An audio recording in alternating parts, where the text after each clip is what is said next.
Prime Minister, could you tell me the economic prospects at the moment in the Bahamas and what's your outlook for the short to medium term? Well, firstly, let me indicate that the government of the Bahamas has indicated that we are very optimistic about our future. We have recently had a challenge from Standard & Poor's, the international rating agency, that downgraded us to stable, but indicated that the fact that we had 2,500 rooms about to come on stream, 97% complete, and the developer filed for Chapter 11, they thought, unlike the government of Bahamas, that it's going to be a long process and getting those rooms integrated into the mix. Moody's, at the same time, another rating agency, did not downgrade us. They took into consideration the government's optimism and the government's commitment to bringing onto stream the completion of that project as early as possible. And so with respect, therefore, we have that balance. Both the rating agencies indicated that they were very impressed with the government's sort of fiscal policy and the way in which we were meeting our targets, and they thought the future augured well for us. Do you feel that such a ratings downgrade harms your ability to attract foreign investment? Does it do any damage to the Bahamas? I don't think so, because it was limited really. The emphasis was on Bahama, this development that was 97% complete. And I think the fact is that people watching have seen the government make this commitment, an uncompromising commitment, to bring that development to a completion as soon as reasonably practicable.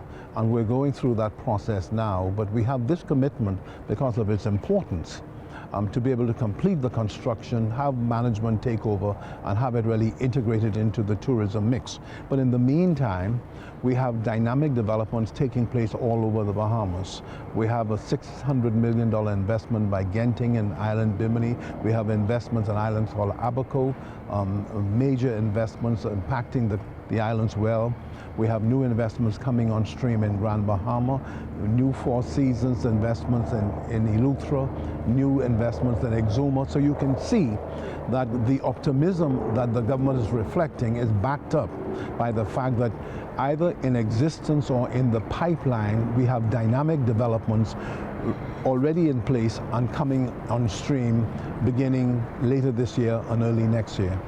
On the subject of the foreign investment, since you mentioned it, what do you see as Bahamas' main competitive advantages, and in which sectors do you think you have a play?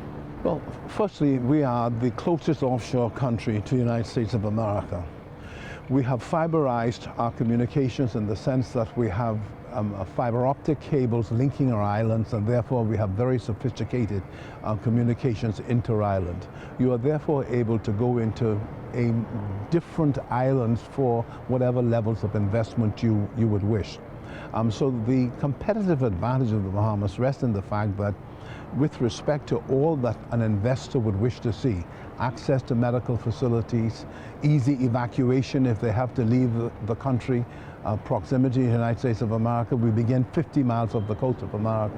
We have modern communications, we have skilled labor, and we have a commitment for training relative to the particular investment that wants to come in. For example, if you have a second home development, and there are major second home developments in our country, and you say that you need manpower, we have a liberal work permit system that will be predicated on your having a dynamic training program. So whatever you're missing, we are able to, between the government and the developer, to actually train people to take those positions.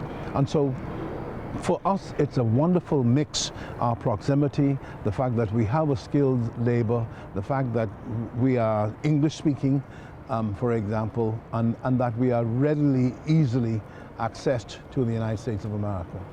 The region, Latin America and the Caribbean in general, suffering some slowdown in growth across the board. How do you counteract that, and how do you maintain a positive message for FDI? Firstly, I think governments must recognize our difficulties. And even though most of us are now pursuing tourism on the basis that it is a quick generator of activity, economic activity, jobs, we have to do a better job at establishing linkages with our success.